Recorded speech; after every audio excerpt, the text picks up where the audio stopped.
আমরা একটা পরিবার, এই পরিবারকে আমরা টিকিয়ে রাখার জন্য যে কাজগুলো করা দরকার, আমরা নতুন একটা কমিটি আজকে উপহার পাইলাম। এই কমিটি থেকে আমরা সকলেই কিভাবে কাজটাকে এগিয়ে নেওয়া যায়, আমরা এবং আপনাদেরকে তথ্য অধিকারের যে আইনগুলো সেটা যাতে আমরা এবং সাধারণ মানুষ সেটা যাতে বাস্তবায়ন রূপে পায়, উপভোগ করতে পায়, এই আশায় ঠিক আছে, মানে যাতে রাষ্ট্রের উপকার হয়।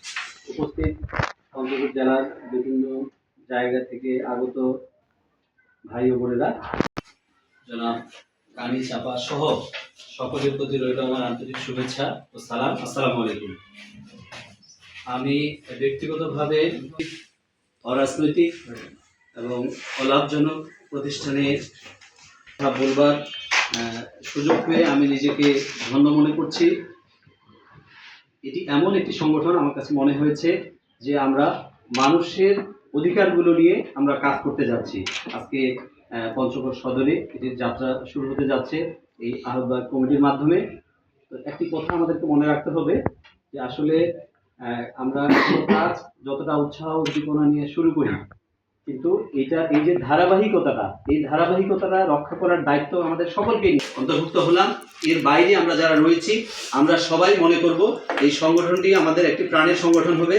আমরা আমাদের পরিবার, আমাদের সমাজ, আমাদের রাষ্ট্র তথা সারা বিশ্বের কল্যাণের জন্য আমরা কাজ করব। এখানে আমাদের কারো কোনো ব্যক্তিগত স্বার্থ এখানে থাকবে না। আমরা নিঃস্বার্থভাবে সমাজের জন্য, আমি আবারও বলছি, আমাদের দেশের জন্য, আমাদের রাষ্ট্রের জন্য তথা সারা বিশ্বের জন্য আমরা কাজ করব। আমাদের এই বাংলাদেশটা যেন একটি সুন্দর দেশ হয়, এই আমাদের দেশের যে আইন কানুনগুলো রয়েছে এগুলো সম্পর্কে আমরা নিজেরা জানবো।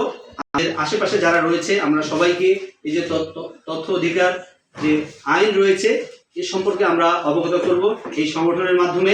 ইনশাআল্লাহ আমি আশাবাদী পঞ্চগড়ের মানুষ এটাতে ব্যাপকভাবে সাড়া দিবে এবং এই মানুষের এই উৎসাহ উদ্দীপনা নিয়ে আমরা কাজ করব। আমাদের সমস্যাগুলো নিয়ে অবশ্যই আমরা সফল হব এই আশাবাদ ব্যক্ত করে আজকে সুদূর আপনার রাজশাহী বাড়ি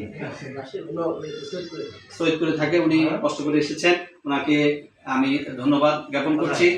পাশাপাশি আমার বন্ধুবর জিল্লুর রহমান অত্যন্ত অ্যাক্টিভ একজন মানুষ।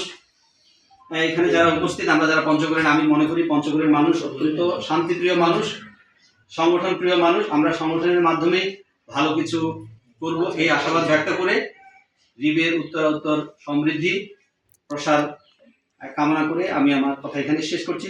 ধন্যবাদ সবাইকে এবং আজকের সবার সমাপ্তি ঘোষণা করছি। আসসালামু আলাইকুম। কিছু বলার জন্য বিনীতভাবে আমি আহ্বান করছি।